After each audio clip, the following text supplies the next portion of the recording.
Maastricht est connue pour ses jolies places.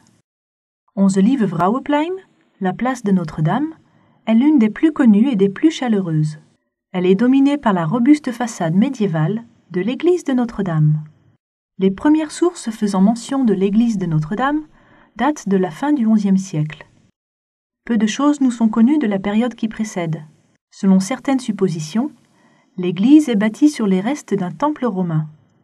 Étant donné que des fouilles n'ont été effectuées qu'à l'extérieur de l'église, mais jamais à l'intérieur, nous ne connaissons pas son histoire exacte. Nous savons cependant que l'église la plus ancienne jamais construite à cet emplacement date de la fin du Ve siècle et qu'elle devait être la première église chrétienne des Pays-Bas. Les deux pierres d'achoppement impressionnantes présentes à la base du chœur occidental proviennent du fort romain qui se tenait là. L'église est construite contre le mur extérieur de ce castrum romain, l'ancien centre-ville. Du 5e au 8e siècle, les évêques de Tongres et de Maastricht siègent dans l'église de Notre-Dame. Ensuite, elle devient une église de chapitre. À l'époque française, les églises et les monastères doivent fermer. L'église de Notre-Dame ira jusqu'à faire office de fonderie militaire et d'écurie. Elle a changé bien des fois de visage au cours des siècles. En 1933, le pape l'élève au rang de basilica minor. L'église de Notre-Dame est un bel exemple d'art roman. Ce style de construction médiévale est caractérisé par des murs massifs et robustes qui donnent au bâtiment un caractère fermé. À cette époque, les murs avaient uniquement une fonction de support.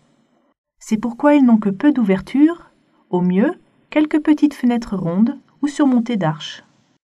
La petite taille des fenêtres rend l'intérieur des constructions romanes plutôt sombre. Les arcs ronds, les voûtes en berceau et les voûtes d'arêtes sont caractéristiques de l'art roman. Dans l'art gothique du XIIe siècle, les églises sont de plus en plus élevées de par l'utilisation d'ogives, de nouvelles voûtes et de fenêtres plus grandes. Le plan en croix est le résultat des nefs transversales ou transeptes. Ce principe date de l'époque romane. Parmi les éléments remarquables de cette église figurent les deux pseudo-transepts. Ainsi, l'église a en fait 3 nefs transversales au lieu d'une. Sa crypte différencie également l'église de Notre-Dame d'autres églises romanes. Cet espace abrite les chapitres les plus anciens de l'église.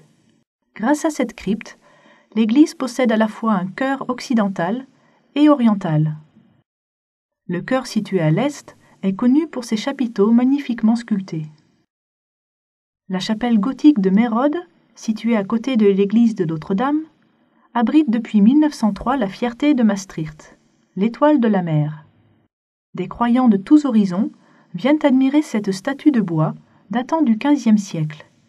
Ils allument alors une bougie et adressent leurs prières à Marie.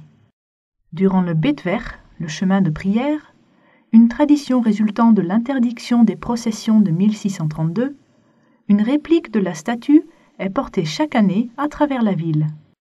Cette statue est une des 4 dévotions de la ville de Maastricht.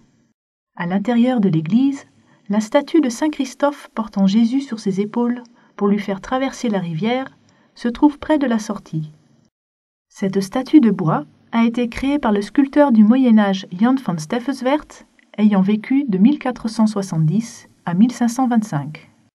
Les gens croyaient que s'ils saluaient Saint Christophe, rien ne leur arriverait ce jour-là. Saint Christophe était l'un des 14 saints auxiliaires.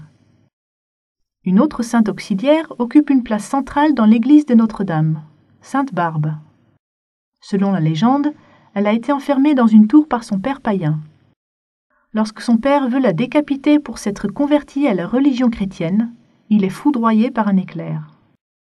La tour située au sud-est de l'abside porte son nom. La Barbara-Toren, tour Sainte-Barbe, abrite à l'époque les archives du chapitre et celles de la ville. L'Alde Carte, la vieille charte consignant la double souveraineté de Maastricht, y est également conservée.